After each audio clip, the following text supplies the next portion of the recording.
The gate of the Ludus is iron, and it opens inward. You notice this because you have been noticing things like this for as long as you can remember. The way doors open, the way guards position themselves, the weight of things.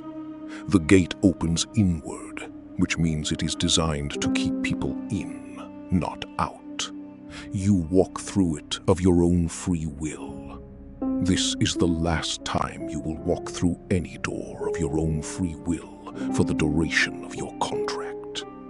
You know this. You walk through anyway. The gate closes behind you with a sound that is not quite final, but is close enough that the difference does not matter.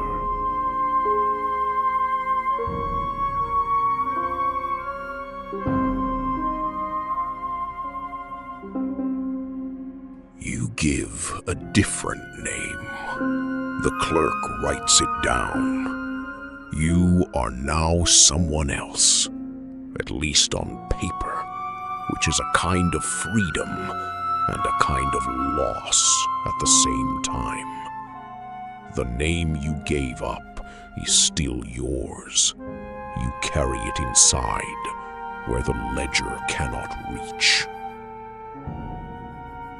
The contract is 3 pages of Latin. You understand perhaps half of it. The parts you understand are not reassuring. You are surrendering your legal personhood for the duration of the contract, typically 3 to 5 years, renewable at the Lanista's discretion.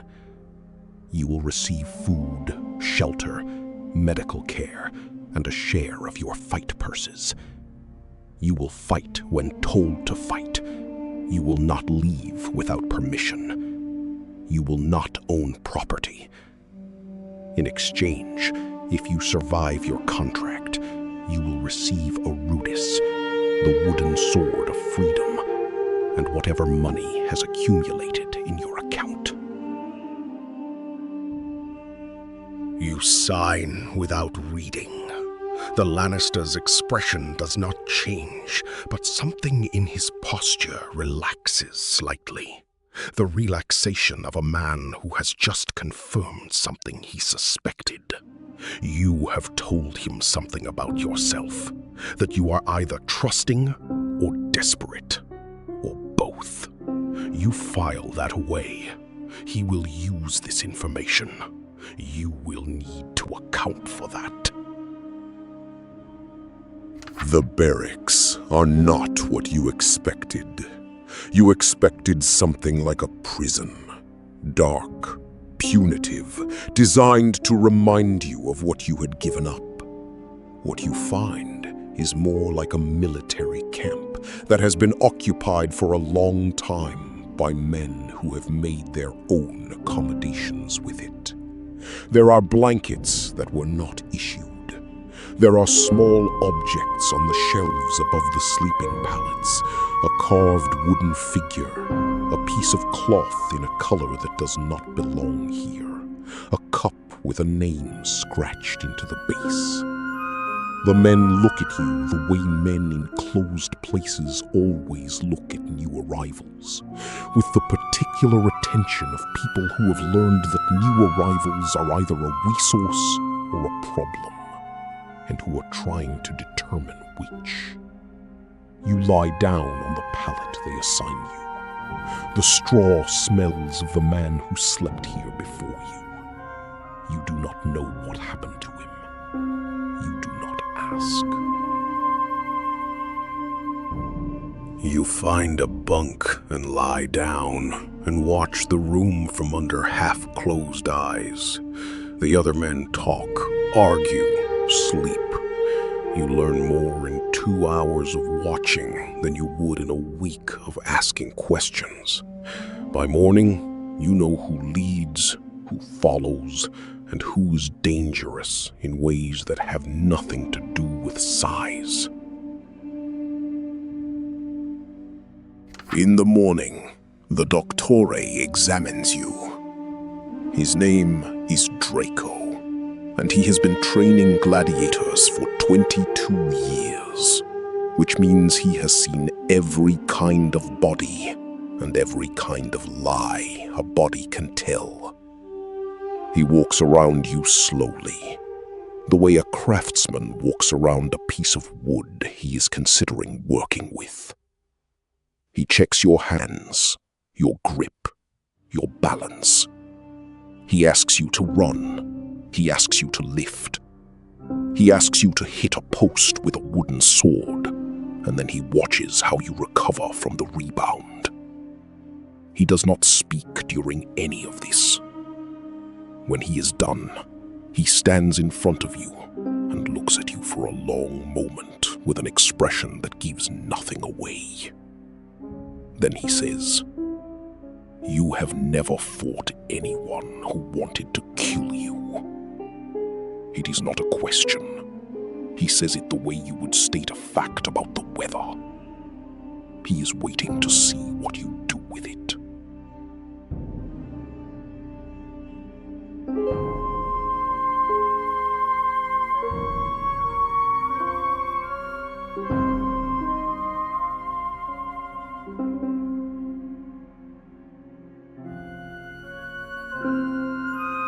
You tell him the truth. You needed the money. He looks at you for a moment, then writes something in his ledger.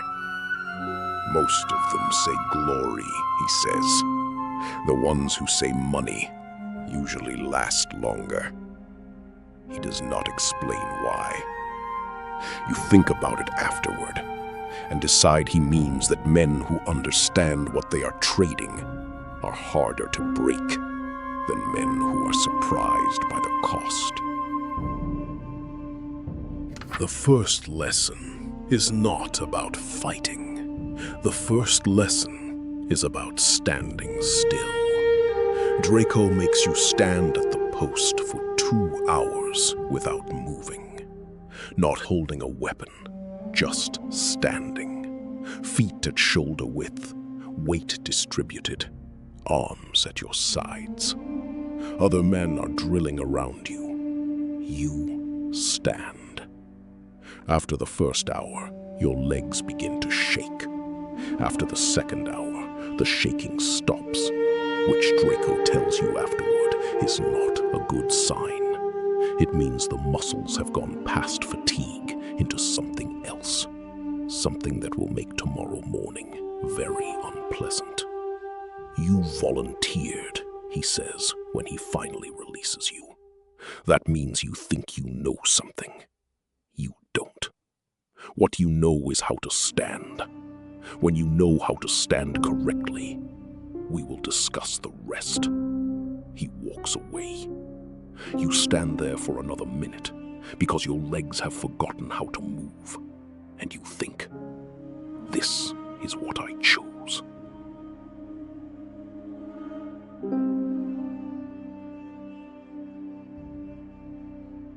You push through the pain and finish the drill.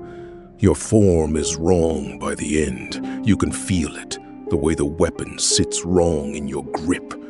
But you finish. The Doctor watches you without expression. Again, he says. You do it again. The pain is the same. Your form is slightly better. That is the lesson. The man who processes your intake is a freedman, which you can tell by the way he handles the paperwork with the particular efficiency of someone who has been on the other side of it. He asks you the question without looking up from the tablet. Why? Not why did you volunteer, not what were you thinking, just why. The single syllable that contains all the other questions. You have prepared an answer.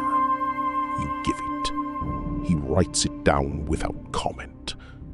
Then he looks up and says, in the flat voice of a man who has heard every answer to this question and believes none of them. That's what they all say. He goes back to the paperwork. You are a gladiator by choice, which means the law will not protect you from what happens next, because you have voluntarily surrendered the protections the law would otherwise provide. You understood this before you signed. You signed anyway. The question is whether you will still think that was the right decision when the first fight comes. You think about what comes after, not the fighting, the after. A school, perhaps, or a business, or simply a name that means something in a city where names are currency. You are here for a reason, and the reason is larger than the arena. The Lanista writes it down. He has heard this answer before, too. The men who give it either build something real or they die in the attempt.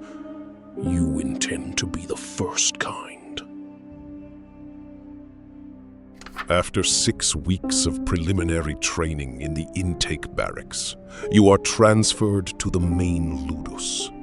This is where the real gladiators live. Men who have survived their first fights. Men with names and records, and scars that have their own stories. You are nobody here. You are a volunteer, which means some of them respect you slightly more than the slaves, and some of them respect you slightly less, because at least the slaves had no choice.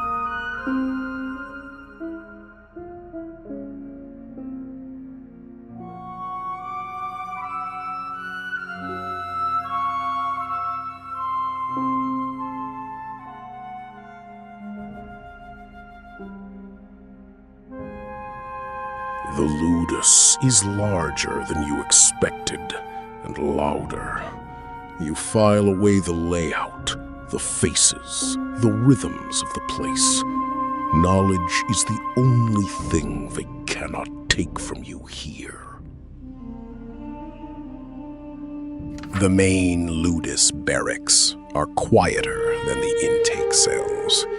That is the first thing you notice. The men here have stopped performing.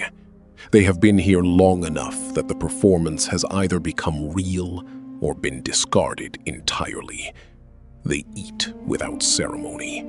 They sleep without conversation. They sharpen their practice blades with the focused attention of men who have decided that the only thing they can control is the quality of their preparation.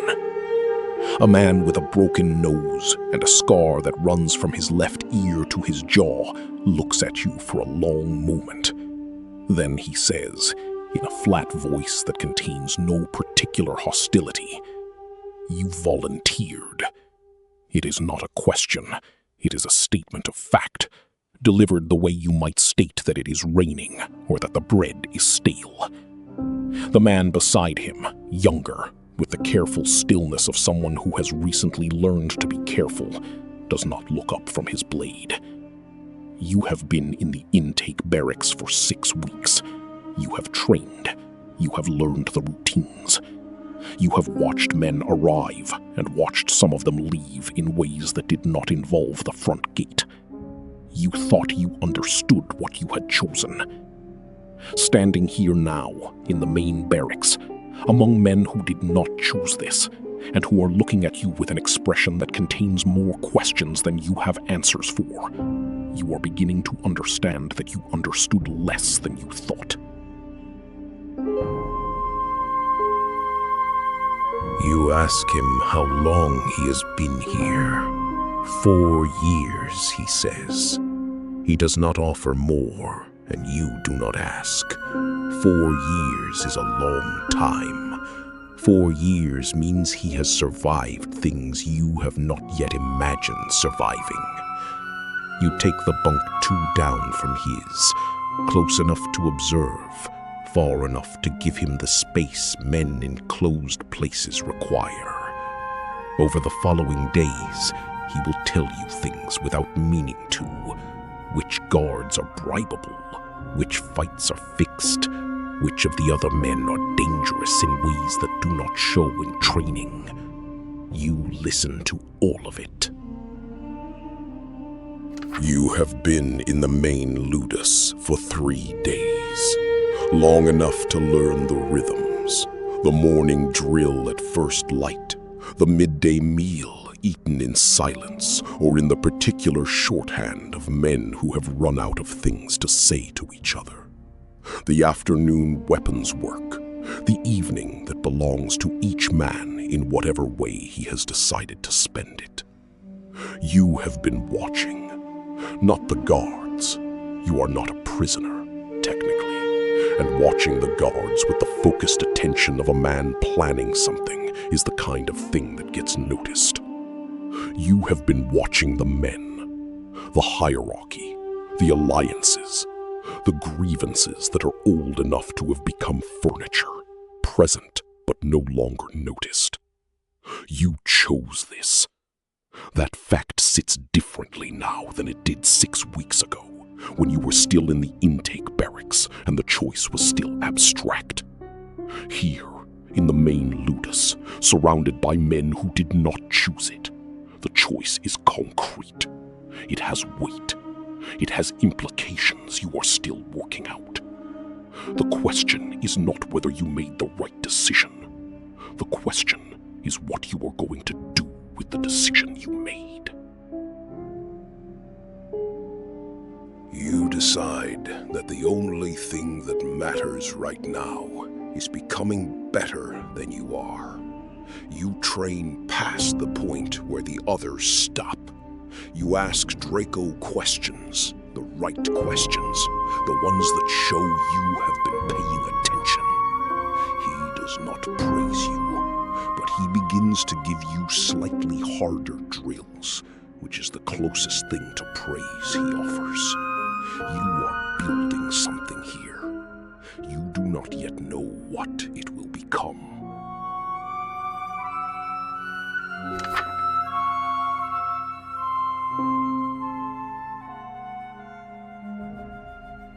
The Ludus is larger than you expected. The training ground alone could hold 200 men, and the walls around it are high enough that you cannot see the city beyond them, which you suspect is deliberate. The men already here watch you arrive with the particular attention of people who have learned that new arrivals are information. Information about the outside world, about the Lanista's plans, about what kind of fighter you are, and whether that makes you useful or dangerous. You walk through the gate, and you feel the weight of their attention, and you understand that your first impression here will be difficult to revise. You walk carefully. You look at nothing to learn. You are trying to appear neither threatening nor weak, which is a difficult balance to strike when you are new, and everyone knows it. The gates close behind you. You catalog the compound, the training yard, the barracks block, the physician's room, the guards' positions. Information is the only currency that matters here.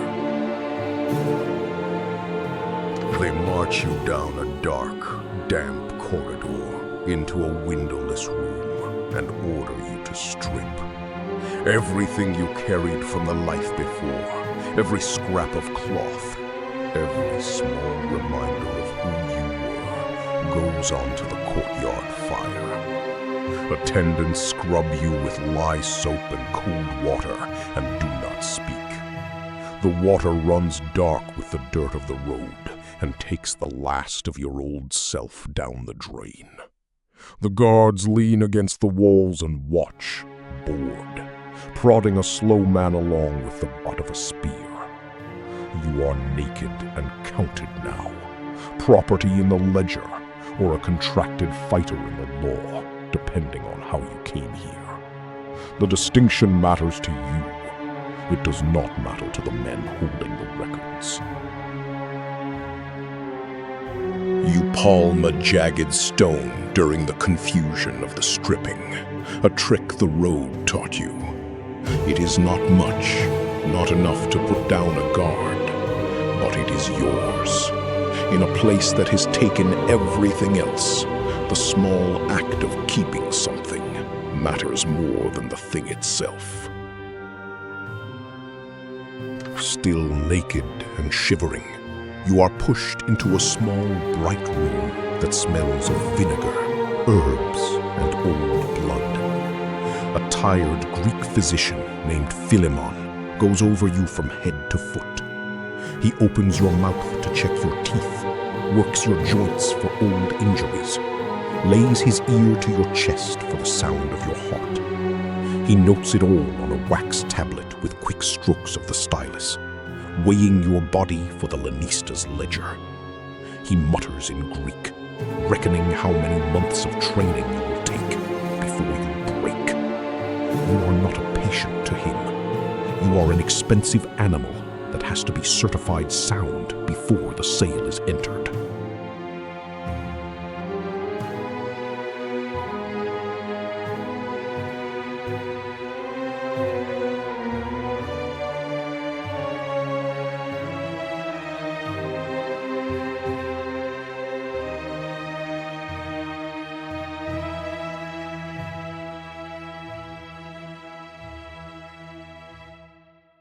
You set your jaw and endure it in silence.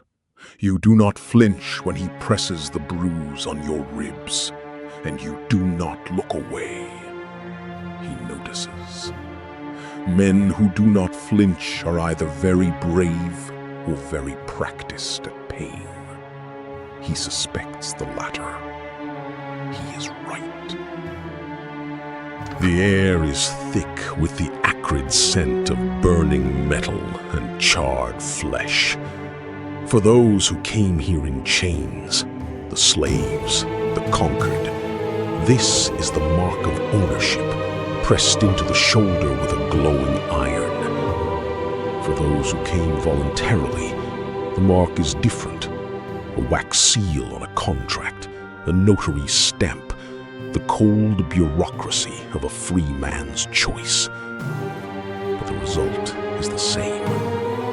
You are registered. You belong to the Ludus now, in the only way that matters to the men who keep the records. You lie restrained on the wooden bench, muscles taut as the doctor's assistant presses the iron to your shoulder, or you stand at the notary's table and press your thumb into the wax. Either way, when you leave this room, you are no longer entirely your own. You breathe through it.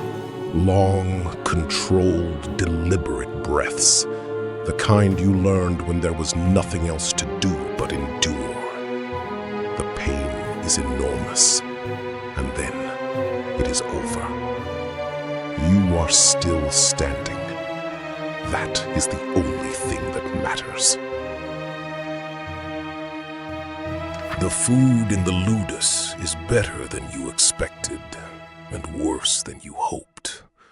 Barley porridge, dried figs, olive oil, occasionally meat when a fight has gone well and Varro is in a generous mood. The gladiators eat in a long room with stone benches and a low ceiling that traps the smell of bodies and cooking. You take your bowl and find a place at the end of a bench and eat without looking up.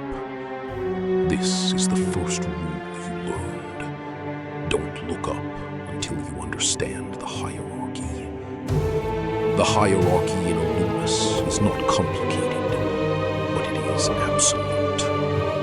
At the top are the veterans, the men with records, with patrons, with the particular authority that comes from having survived something that kills most people. Below them are the fighters with promise. Below them are the new recruits, which is what you are. Below you, in theory, is no one. In practice, there is always someone below you. And the distance between you and them is the distance between safety and danger. You eat your porridge and try to figure out where you are in this map. You break off a piece and offer it without ceremony. The man looks at it, then at you, then takes it. No words. In a place where everything is a transaction, a gift with no strings is a statement. You are not sure yet what statement you meant to make. The barracks are organized by seniority, which you learn through the location of sleeping positions. The senior fighters sleep farthest from the door, which is warmer and quieter, and through the order of the food line, and through 100 small gestures that you learn to read the way you learn to read an opponent, by watching carefully and making mistakes and adjusting. You are at the bottom of the hierarchy, which is where new arrivals always are. This is not personal. It is structural. The question is not whether you accept it. You do not have a choice about accepting it, but how you move through it, and how quickly, and what you are willing to do to move faster.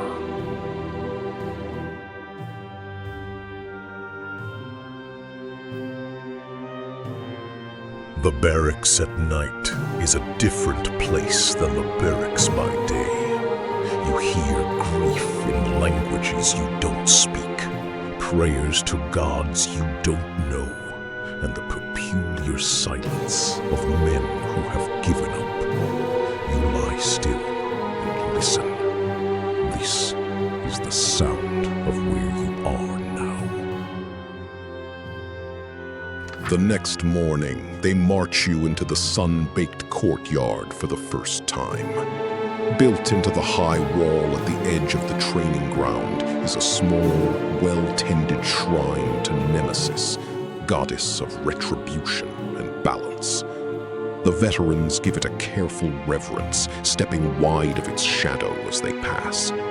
In a place where one slip on the sand means death, the men do not pray for victory.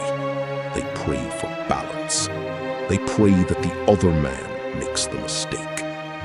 The shrine is heaped with small offerings, polished stones, drops of wine, and sometimes blood. You quietly ask the scarred man next to you why they worship her so fervently. He looks at you seriously. Because Nemesis watches the arena, he says, and she does not favor the strong. She favors the deserving. You think about that for a long time afterward. The Sacramentum Gladiatorium is not a ceremony. There is no priest, no altar, no incense.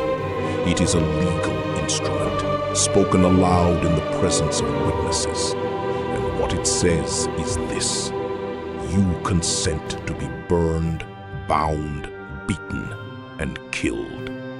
You say the words in the language of Rome, even if Rome is not your language, because the words are the same in every language. The language of property, the language of the arena, the language of men who have decided that your life is a resource to be managed. Varro reads from a tablet. You repeat after him. The other recruits stand in a line and do the same. Some of them have done this before, in other ludi, under other lanistas, and their voices are flat with the familiarity of it. Others, the ones who came here voluntarily or who were brought here recently, have the particular stillness of people who are understanding something for the first time that they thought they already understood. you say the words. You feel them settle. Outside, the training ground waits. Barca is already there, watching the gate. You speak the words clearly, your voice steady, your eyes on the Lanistas. The oath settles in your chest like a stone. There is no ceremony in it, no meaning beyond the legal. And yet, you have given your word. That still means something to you.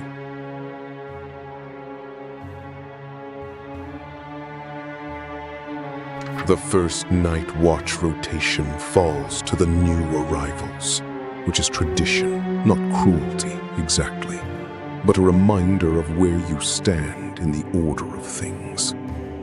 You walk the inner perimeter of the compound in the hour before dawn, in the particular silence of a place that holds 43 people and is currently pretending to be empty. The torches along the wall burn low. The city beyond the walls makes its nighttime sounds, distant, continuous, indifferent. You have been in the compound for 11 days. You have learned the schedule, the hierarchy, the names of the people who matter, and the names of the people who are dangerous, and the names of the people who are both. You have not yet learned what you are here, which is the thing that matters most. The night watch is when you have time to think about it. You walk the perimeter and you think. And 3 passes, roughly 40 minutes between each. The torch throws shadows that make the gaps in the wall look deeper than they are. You count paces, mark positions, file it away. You are not planning anything. You are simply learning the shape of the cage.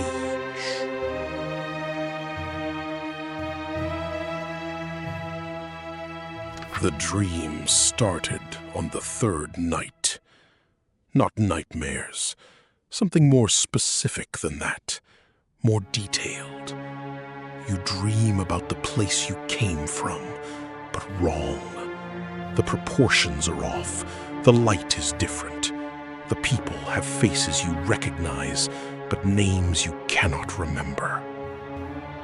You wake in the dark of the barracks with the specific disorientation of a person who has been somewhere else and has returned to find that here is still here. The barracks smells of 40 men and old straw, and the particular sourness of bodies that work hard and sleep poorly. You lie on your mat, and you wait for your heart to slow down, and you think about what the dream means, if it means anything, if meaning is a thing you can afford to look for in a place like this. Barca is 3 mats away. You cannot tell if he is asleep. You have learned that you cannot usually tell.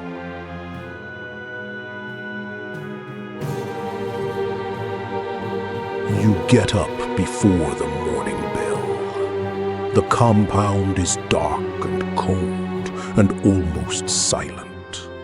You find a corner of the training yard and you move. Not drills, not technique, just movement. Your body remembers things your mind is still trying to forget.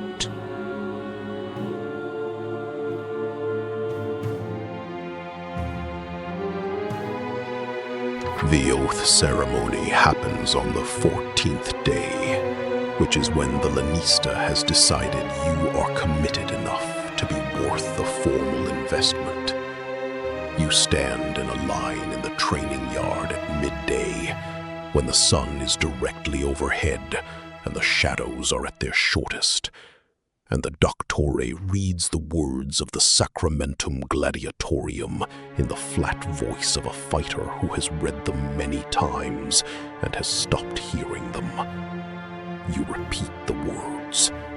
You swear to endure burning, binding, beating, and death by the sword.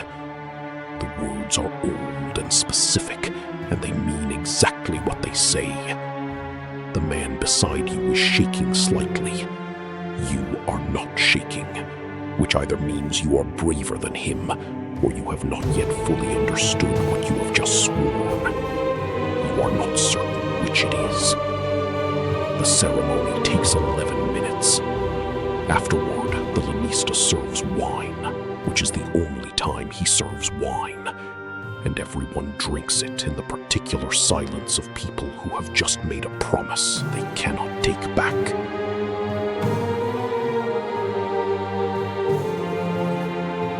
You say the words and watch the others say them. Some mean it.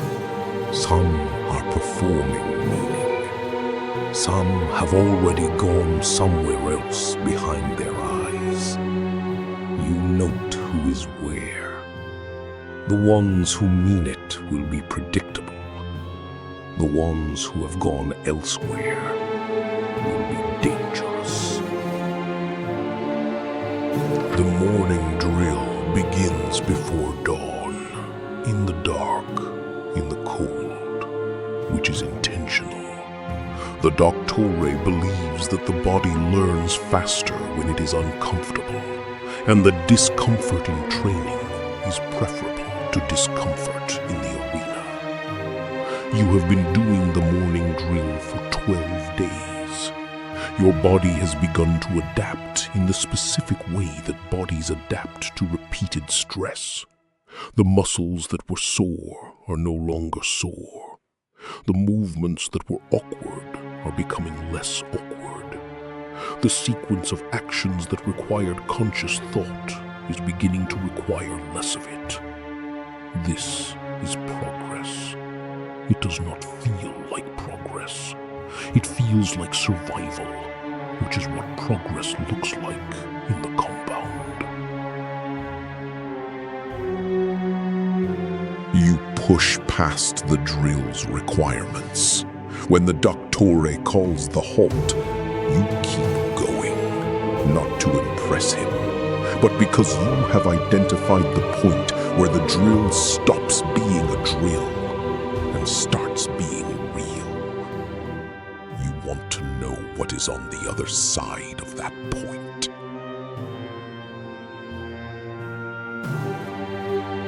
The doctore's formal assessment happens at the end of the second week. He watches you train for an hour without speaking, which is more unnerving than being watched while being spoken to. He stands at the edge of the training yard with his arms folded and his expression neutral, and he watches you move. And you try to move the way you have been taught, and also the way that feels natural, and also the way that will make him decide you are worth investing in. And these three things are not always the same thing. Afterward, he calls you over.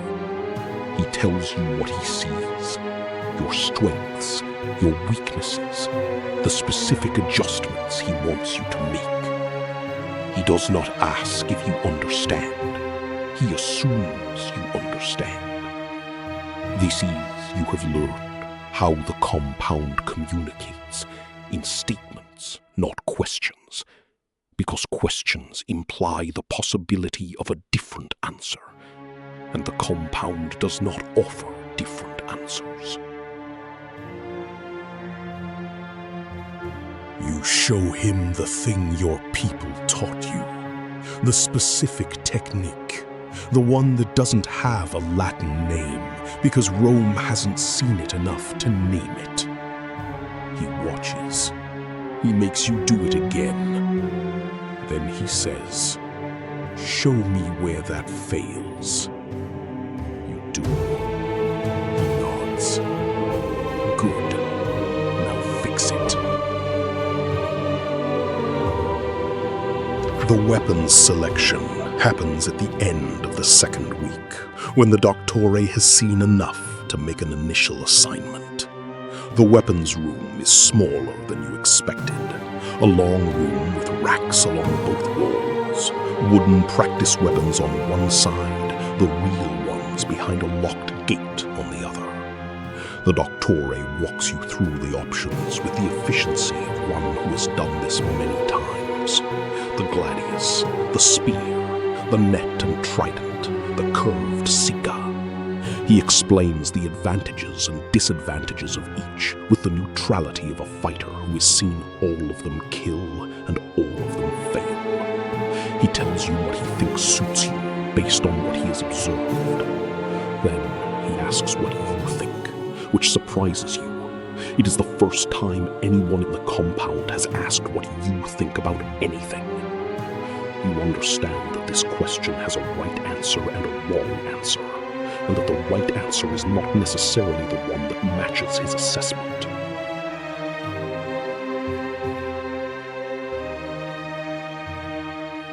You ask for 2 swords.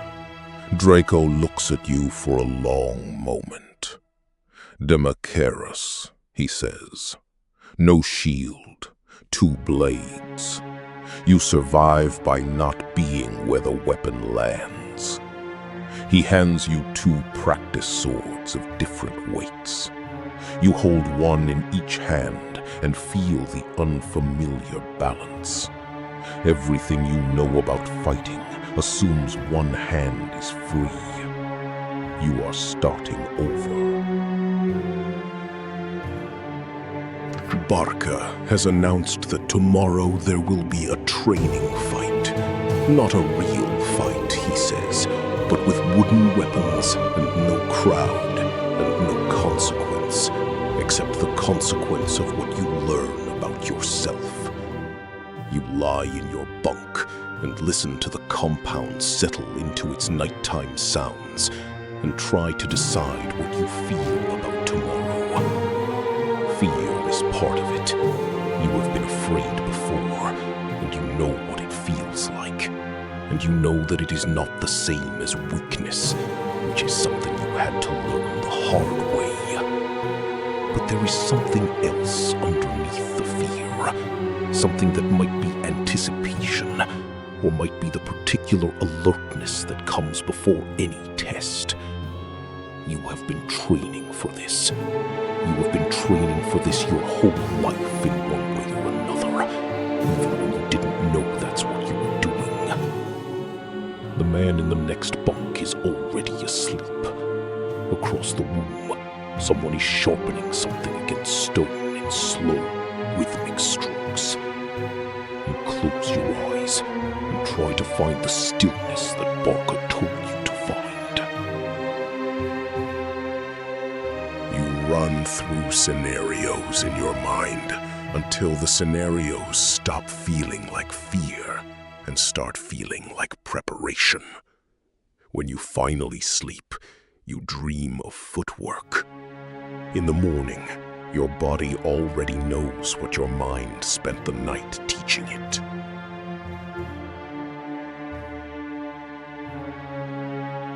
The first real sparring session.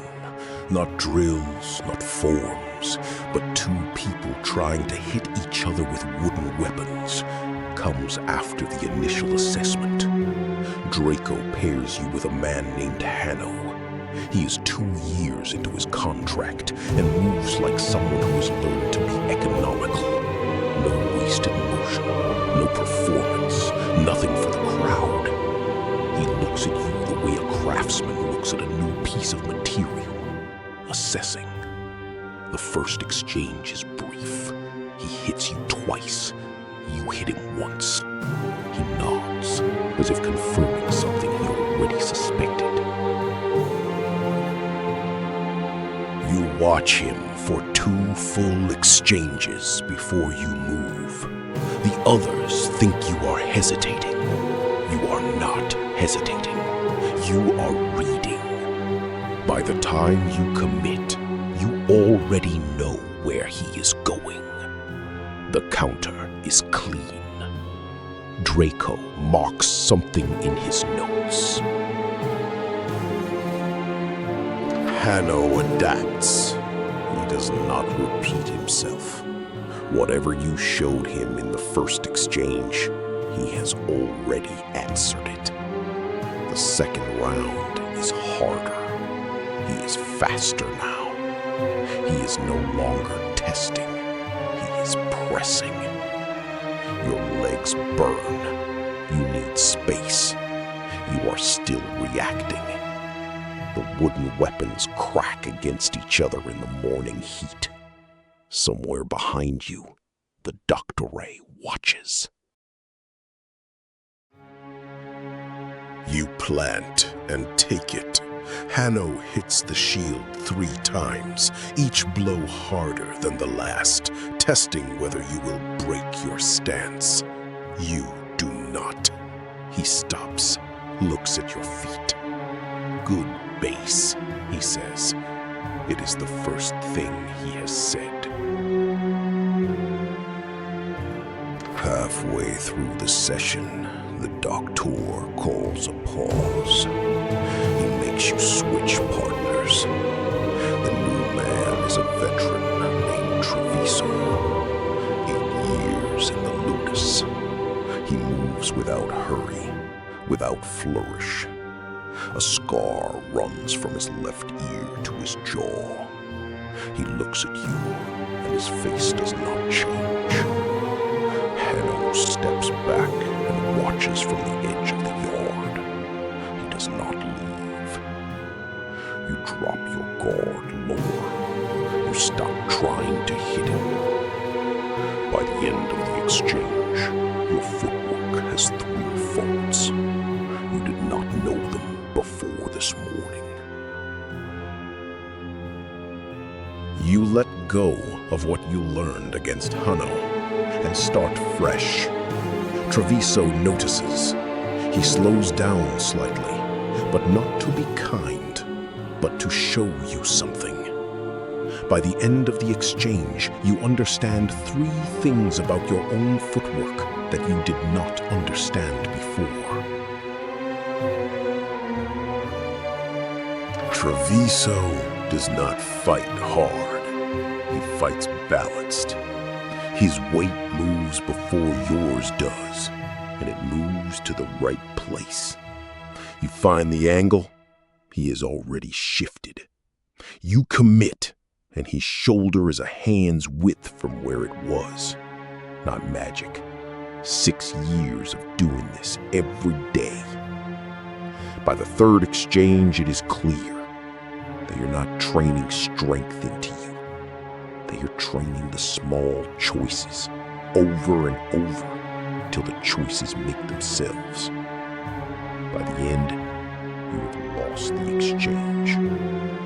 Treviso nods once. That is all.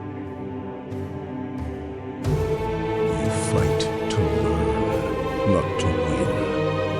Treviso feels the shift and opens up slightly. Shows you things he would not show someone who was only trying to score points. By the end, you have lost the exchange, but gained something harder to name.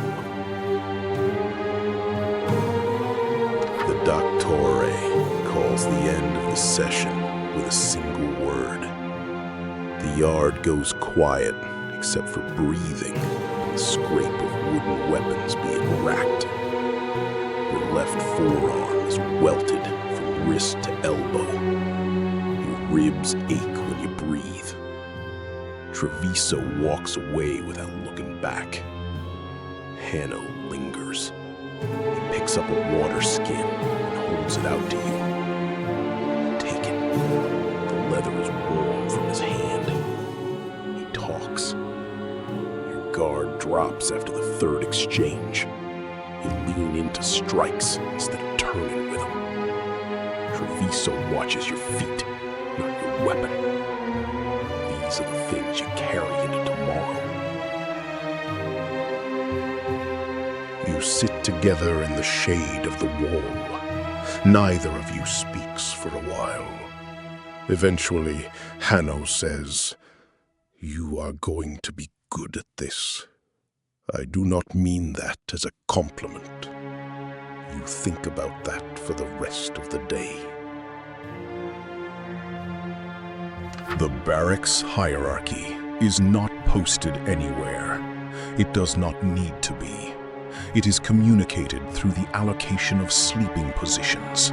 The senior fighters sleep farthest from the door, which is warmer and quieter, and through the order of the food line, and through 100 small gestures that you learn to read the way you learn to read an opponent, by watching carefully and making mistakes and adjusting. You are at the bottom of the hierarchy, which is where new arrivals always are.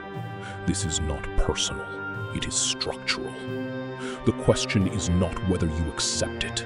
You do not have a choice about accepting it, but how you move through it, and how quickly, and what you are willing to do to move faster. You make your presence known, not with aggression, with visibility. You take up space. You speak when spoken to. You do not shrink. Some of the men adjust. Others do not. The ones who do not are the ones you will need to watch. The announcement comes at the morning meal on the 28th day. The Dottore reads the names from a list without inflection. 6 fighters, 3 bouts, the festival of series in 4 days. Your name is on the list. You knew it was coming. Everyone knows it is coming. It is the whole point of the compound. But knowing a thing and hearing your name read aloud among the men who will fight in 4 days are not the same. You eat your meal. You do not taste it. Around you, the other fighters are reacting in the ways that fighters react to this news. Some are quiet.